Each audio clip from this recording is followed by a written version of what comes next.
When the night has come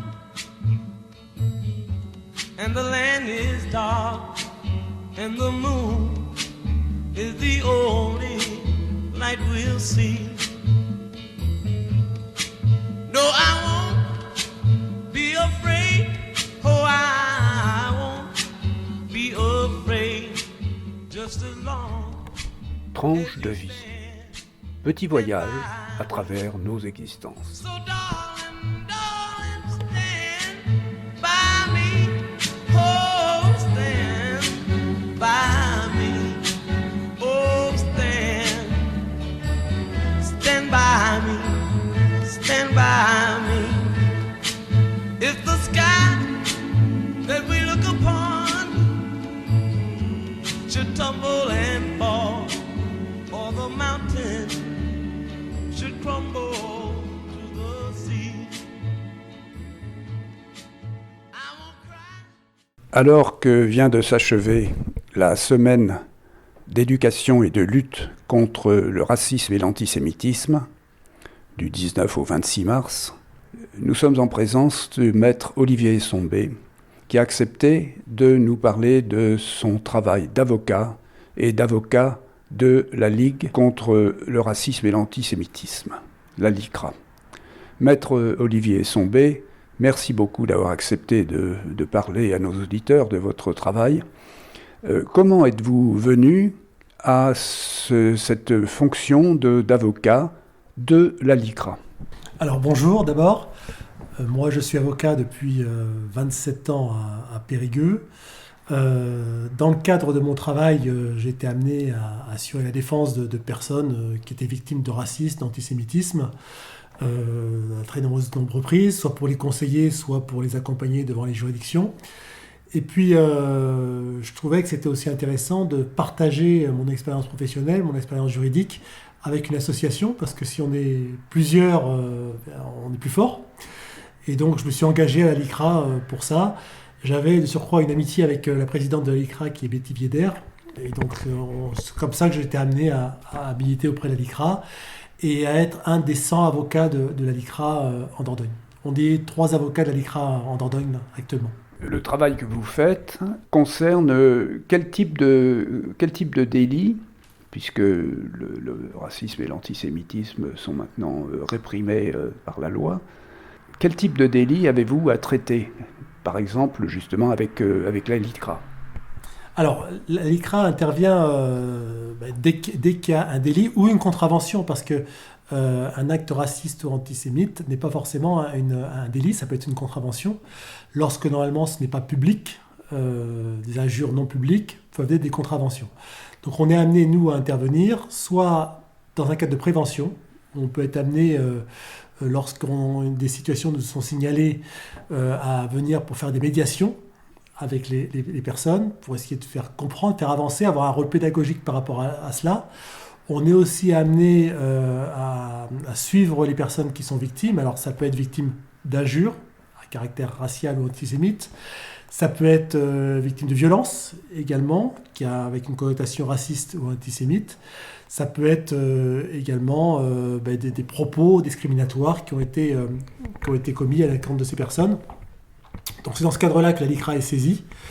Et lorsqu'il y a besoin, ensuite, l'avocat de la LICRA intervient pour assister ces victimes. Lorsqu'il y a des contraventions, vous parlez de médiation. Ça veut dire que vous rencontrez les parties et vous essayez d'aboutir à ce que le contrevenant reconnaisse ses torts et fasse des excuses. Alors ça peut être ça, ça peut être aussi un échange entre la victime et l'auteur de ce genre de fait. J'ai des exemples très concrets.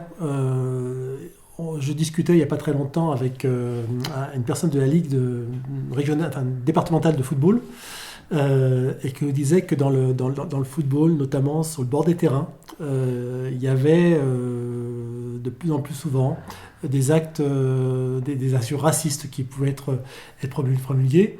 Donc ça, c'est dans ce cadre-là que l'on peut intervenir. On est intervenu dans le cadre de médiation, notamment il y a quelques années, il y a quelques mois, lorsqu'il y a eu des injures comme ça, pour faire une médiation entre les personnes, pour pouvoir essayer d'avoir un rôle pédagogique, d'expliquer pourquoi c'était une infraction, et faire en sorte finalement que l'objectif c'est que ça ne se renouvelle pas et que la personne ait prise conscience de l'acte qu'elle avait commis. Parfois ça marche pas. En tout cas, on fait tout pour ça. Et lorsque ça marche pas, après ça peut aller plus loin avec une plainte pénale, avec des poursuites pénales, puisque les parquets sont extrêmement sensibilisés sur cette problématique. Alors justement, là on va aborder, il y a plusieurs chemins à aborder. La prévention, la sensibilisation du monde juridique, à ces contraventions, à ces délits. Est-ce que c'est quelque chose que vous avez noté au cours de votre carrière déjà? Est-ce qu'il y a eu un progrès sensible? Au niveau de la prévention, vous voulez dire? Au niveau de la prévention. Alors, au niveau de la prévention, moi je parlais au niveau du travail que l'on fait à l'ICRA. Au niveau de la prévention, il y a vraiment le travail qui est fait entre l'ICRA et certains ministères, puisqu'il y a une convention entre la LICRA et le ministère de l'Intérieur pour que nous puissions intervenir au sein des écoles, notamment des écoles de police, des écoles de gendarmerie. Donc à chaque session, on intervient pour sensibiliser les futurs policiers et les futurs gendarmes sur le racisme et l'antisémitisme. Il y a une convention qui est signée également entre le ministère de l'Intérieur et certaines ligues sportives, où la LICRA peut intervenir également pour faire, à Clairefontaine, par exemple, en région parisienne, pour intervenir pour sensibiliser les joueurs, les dirigeants, les ligues également, sur le racisme et l'antisémitisme. Il y a également un travail de prévention au niveau des écoles, puisque un des premiers endroits où il faut sensibiliser les jeunes, c'est au niveau des écoles, des lycées, des écoles, où il y a des interventions également que l'on fait en accompagnement avec des enseignants, au niveau des lycéens, au niveau des collégiens. Malgré ça, et vous avez évoqué le monde du football en particulier, on a l'impression que la parole raciste et antisémite se libère depuis quelques années. Est-ce que c'est une sensation que vous avez ou est-ce que vous l'avez vu transparaître à travers la fréquence des cas que vous avez eu à traiter? Alors, je vais vous dire quelque chose à mon niveau, parce que je ne suis pas sociologue, je n'ai pas une vision globale sur ce qui se passe sur le territoire. Moi, je n'ai pas l'impression que la parole se libère plus qu'avant. J'ai l'impression simplement qu'il y a plus de biais de libération de cette parole. Je pense notamment aux réseaux sociaux.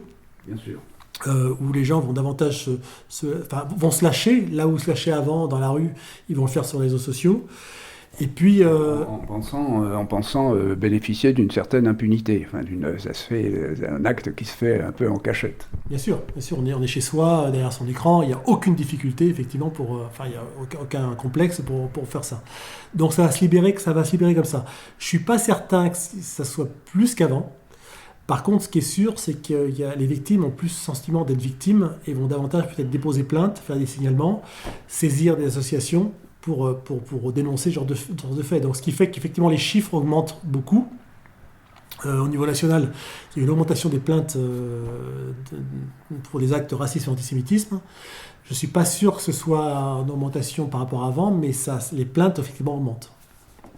Vous avez évoqué les actions officielles et on peut parler aussi de l'existence de la DILCRA, de la délégation interministérielle à la lutte contre le racisme et l'antisémitisme, puisque Radio Libre en Périgord fait des émissions justement pour venir en soutien à ce travail de prévention demandé par la DILCRA.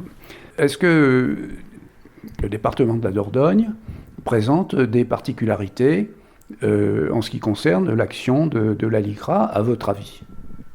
Alors, qu'est-ce que vous appelez les particularités? Est-ce qu'il y a une forme des... Alors, on parlait tout à l'heure vous avez parlé du racisme au football.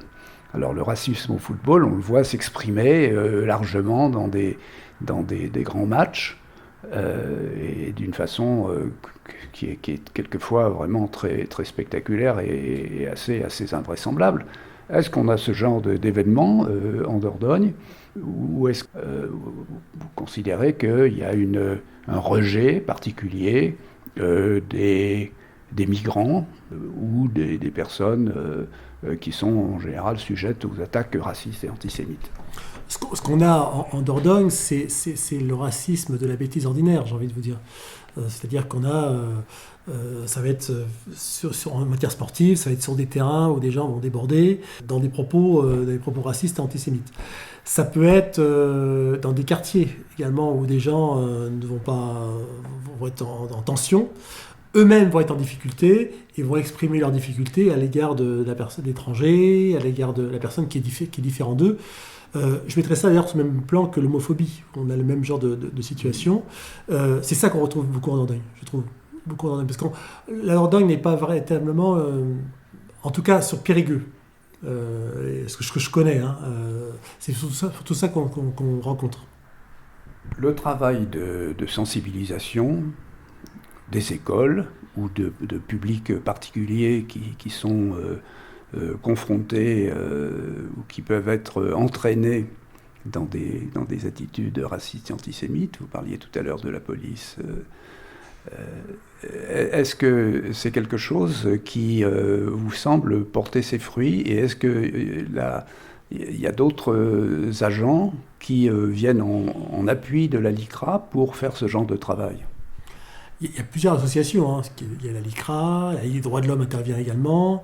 Il y a d'autres, et SOS Racisme, il y a beaucoup d'interventions d'associations. La DILCRA également, qui est un organisme ministériel qui est sensibilisé sur le racisme et l'antisémitisme, intervient également dans les écoles. D'ailleurs, quand on intervient dans les écoles de police ou de gendarmerie, souvent on intervient en binôme avec la DILCRA ou alors juste après la DILCRA. Donc il y a ces organismes-là qui interviennent dans ce cadre de prévention. Alors, on vient d'avoir encore un exemple de débordement dans le cadre des actions de la police. Est-ce que vous pensez que, alors ça c'est une question un petit peu délicate, est-ce que vous pensez que la police constitue un milieu particulier dans lequel il y a un foyer de racisme avéré qui s'exprime dans certaines occasions ? J'oserais dire que non. J'oserais dire que la police est représentative des citoyens et qu'il n'y a pas plus de personnes racistes dans la police qu'il y en a dans la population. Dans votre expérience, alors il y a des milieux comme ça, comme la police, l'armée, est-ce que vous avez eu affaire à des affaires, traiter des affaires justement qui impliquaient des personnes venant de ces corps ? En Dordogne, non. En Dordogne, non. On a eu une affaire il y a quelques années avec un pompier. Mais c'était une personne qui était isolée, c'était pas le corps du tout. Et la hiérarchie a réagi avec fermeté pour sanctionner cette personne. On a eu, au niveau du tribunal de Périgueux, on a eu un fonctionnaire un jour qui a été condamné, qui a été sanctionné, qui a été condamné, donc c'est pour ça que je peux en parler, pour incitation à haine raciale. Donc c'est vraiment tous les milieux, c'est pas spécifique à tel ou tel. Et ce sont des personnes, j'ai le sentiment que c'était des personnes qui étaient isolées. C'est pas, ça reste ponctuel. Voilà, j'ai ce sentiment-là en Dordogne par rapport à l'expérience que j'ai. Ouais. Alors, si on reste sur la Dordogne, on est un département qui est assez largement rural comparé à beaucoup d'autres départements français.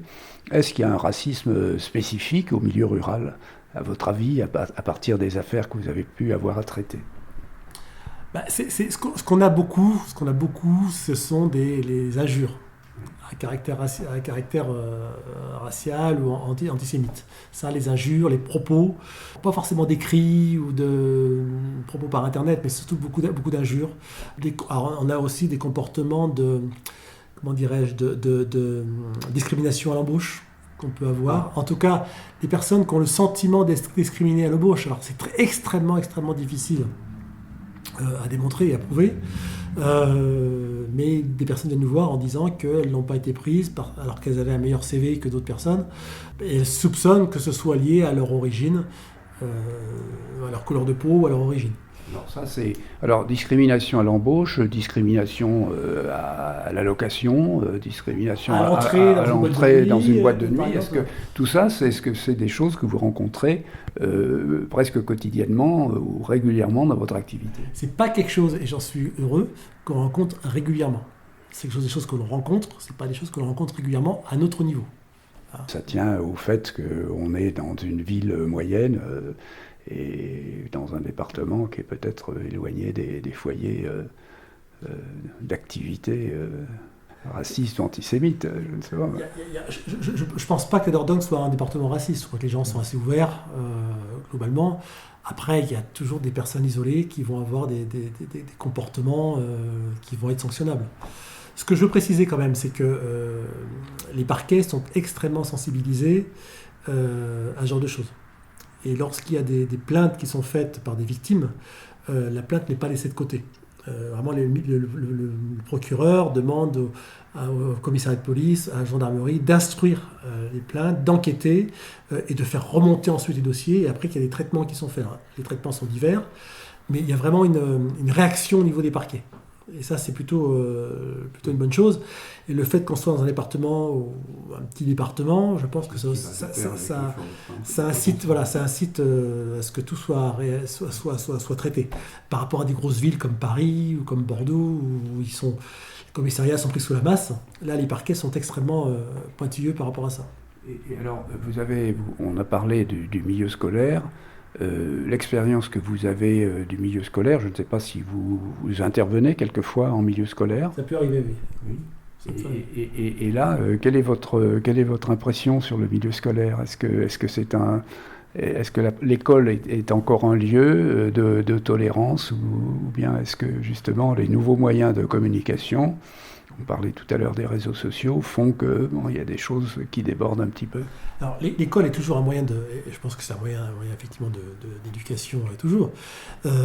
Maintenant, quand on intervient en milieu scolaire, souvent on a des jeunes, parfois, certains jeunes qui ne comprennent pas où est le problème. Vous luttez contre le racisme et l'antisémitisme, vous me dites que je ne dois pas faire ça, je ne dois pas dire ça, mais où est le problème ? Voilà ce que l'on entend. J'ai le droit de penser ce que je veux, sinon je ne suis plus en liberté. Donc pourquoi vous m'interdisez tout cela ? Là, c'est un cas d'ignorance totale. Mais beaucoup, enfin beaucoup, pas beaucoup, mais ça c'est arrivé à plusieurs reprises, c'est ça que je veux dire, qu'on dit cela. Donc c'est là qu'il y a un rôle pédagogique à faire. Ouais. Expliquer pourquoi effectivement on intervient, pourquoi ce n'est pas qu'une opinion, pourquoi c'est une infraction, et pourquoi c'est sanctionné. Là, il y a tout un travail effectivement pédagogique à faire, parce que si ce travail pédagogique n'est pas fait dans les familles, simplement, l'école, c'est fait dans l'école, mais parfois il n'y a pas toujours le temps d'insister dessus. Si nous, on n'intervient pas pour réinsister là-dessus, pour expliquer tout ça, eh bien, c'est souvent parfois ça peut être des jeunes qui vont passer en dehors de ça et qui ensuite, plus tard, vont avoir des comportements qui vont être graves. Alors là, vous avez, dans les contacts que vous avez avec le milieu scolaire, vous avez des contacts avec les enseignants, parce qu'il y a quand même des cours d'éducation civique qui sont donnés et dans lesquels ces problèmes sont forcément abordés, en principe. Oui, ils sont abordés, mais après ça n'empêche pas un jeune de se dire c'est abordé, mais à quoi ça sert finalement ? À quoi ça sert ? Je pense que je veux, je fais ce que je veux. L'aspect juridique n'est pas forcément toujours abordé, puis les programmes sont lourds, donc, et puis après vous avez toujours des gens qui sont récalcitrants, qui ont du mal à comprendre des choses, peut-être parce qu'ils sont dans un environnement aussi familial qui fait que ça n'aide pas forcément à comprendre certaines choses. On va revenir, si vous voulez, un petit peu sur l'arsenal juridique. Quels sont les moyens que vous avez à votre disposition maintenant pour lutter contre le racisme et l'antisémitisme, puisque ces moyens, on l'avait évoqué tout à l'heure en commençant, se sont diversifiés. Est-ce que vous êtes mieux armés pour lutter contre ce genre de contravention, de délit ? Est-ce que dans le domaine de la répression, il y a eu un effort sensible qui a été fait ? Alors, au niveau, la question est très vaste. Au niveau d'abord au niveau des signalements, il y a des moyens qui ont été mis à disposition des personnes. Il y a une plateforme, notamment une plateforme Pharos, qui permet de signaler des contenus à caractère raciste ou antisémite sur Internet. Donc ça, c'est accessible à tout le monde. Lorsqu'il y a un contenu, on peut se signaler à la plateforme Pharos, qui est tenue par des gendarmes et des policiers au niveau national, et qui vont tout de suite intervenir pour mener une enquête et pour aller jusqu'à la poursuite, effectivement, de ce type d'infraction, y compris à l'encontre des sites. Donc ça, c'est une chose. Au niveau de l'arsenal strictement juridique, la loi, la loi qui prévoit des peines allant jusqu'à des peines d'emprisonnement, notamment lorsqu'il y a un délit, et la loi qui permet également de renforcer les sanctions lorsqu'une infraction simple a été faite dans un objectif raciste. Je m'explique. Des violences simples, vous allez avoir une peine d'emprisonnement qui va être donnée.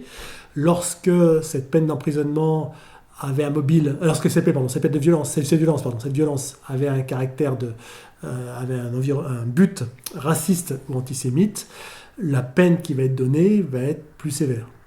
Un meurtre, par exemple, un meurtre simple, si on peut parler de meurtre simple, est puni de 30 ans d'emprisonnement. Lorsque le meurtre a un mobile raciste ou antisémite, ça va être l'emprisonnement à perpétuité. Donc l'arsenal législatif s'est renforcé par rapport à ça.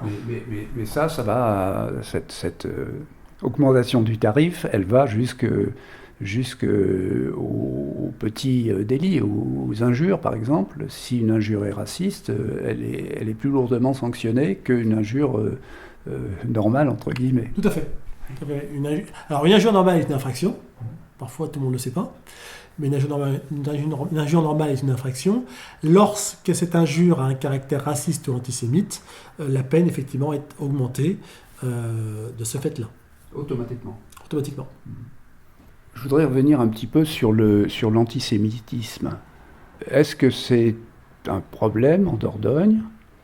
Comment se situe actuellement l'antisémitisme qui ressurgit, on le voit dans notre pays à toutes les occasions, enfin assez souvent quand même, étant donné le passé historique du département, le fait que des Juifs aient été abrités en Dordogne, en particulier en milieu rural, qu'il y a eu quand même des actions qui ont prouvé concrètement que la population n'était pas foncièrement antisémite. Alors, l'antisémitisme en Dordogne, ce que j'ai pu en voir moi, ça se caractérise parfois par des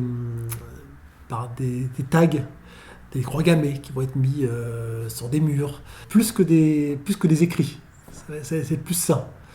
Moi, je me souviens d'une affaire dans laquelle une commune de Dordogne un jour s'est réveillée avec des tags, des croix gammées un peu partout, avec des propos antisémites. Avec des propos antisémites. Voilà. Et en fait, autrement des croix gammées, enfin évidemment si ces croix gammées sont sur des tombes et que les tombes ont été profanées, là, donc autrement, est-ce que les croix gammées seulement attestent automatiquement d'une démarche antisémite ? Il y avait des propos à côté. Et donc c'était. Alors ça reste isolé, hein, mais on a eu ça effectivement en Dordogne, ce qui a amené une enquête. On a retrouvé la personne qui a été jugée par la suite. Et alors, dans un cas comme ça, c'est lié à une réaction individuelle, épidermique. Voilà. Est-ce que ça y a un arrière-plan de conflit La particularité de ce truc-là, c'était la personne qui avait fait ça. Je me souviens, elle voulait créer un émoi dans la commune pour que les gens soient amenés à réagir justement et à dire bah oui, moi je comprends, je suis d'accord avec ça, je suis absolument d'accord, etc. C'était l'objectif. Est-ce que les liens entre les manifestations racistes et antisémites que vous avez à traiter ont quelquefois un arrière-plan politique ? Est-ce qu'il y a des terreaux politiques qui, à votre expérience, s'avèrent quand même assez propices à la floraison de ce genre de manifestations ? Pas forcément. C'était dans les exemples que j'ai, dans les cas que j'ai, pas forcément. On a beaucoup. Moi, je me souviens de dossiers très récents qu'on a été amené à traiter sur des injures à caractère raciste dans des logements sociaux. Pas forcément. Je crois que les gens ne se posaient pas la question de la politique. Les gens se posaient la question de leur propre souffrance, qui reportaient sur le voisin qui était différent. Après, c'est que mon expérience. Est-ce que vous dites, ça laisse à penser que la plupart du temps, ce sont des actions individuelles ?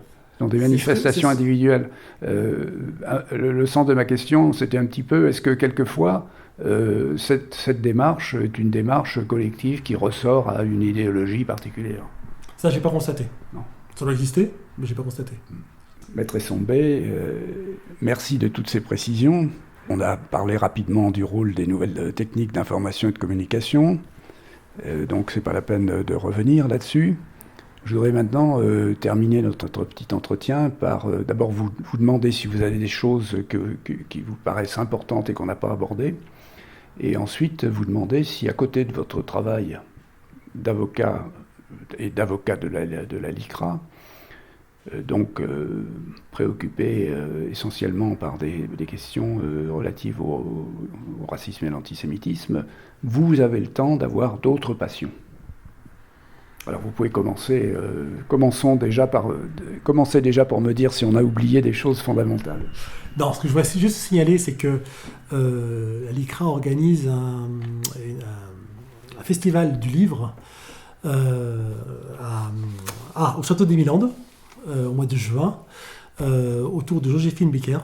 Donc il y aura des conférences, il y aura des expositions, et il y aura c'est un festival de livres également, pour amener à réfléchir les visiteurs, à réfléchir sur ce qu'est le racisme, sur ce qu'est l'antisémitisme, et sur ce qu'a été le combat de ceux qui ont voulu lutter contre cela.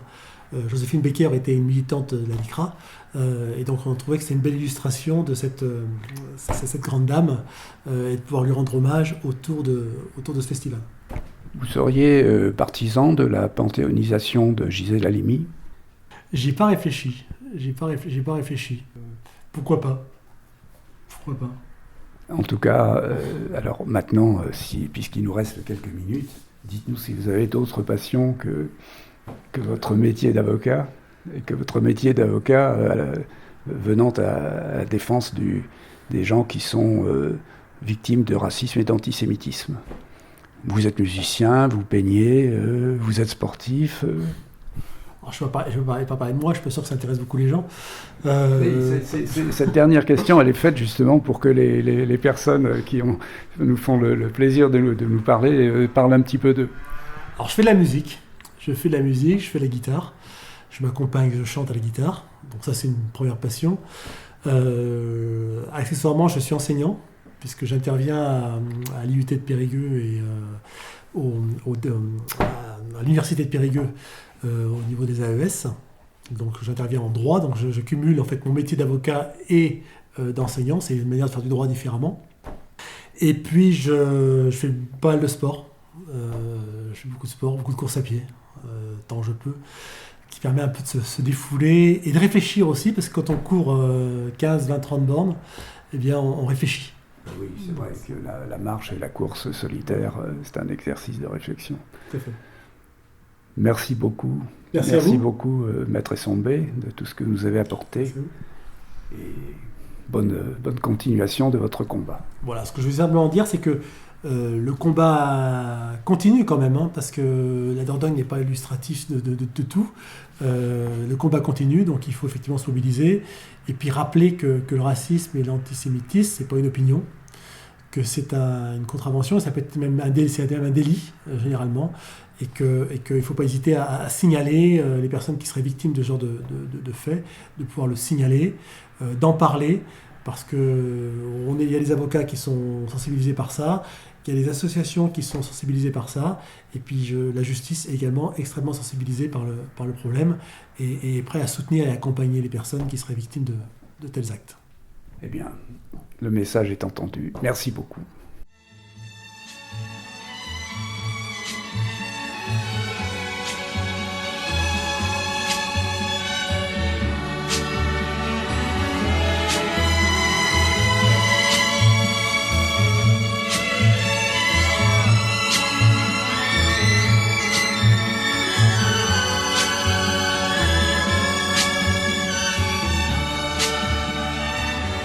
C'était Tranche de vie, une émission proposée par Jean-François.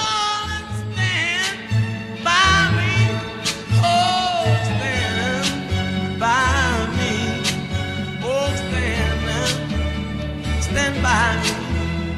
stand by. Whenever you're in trouble,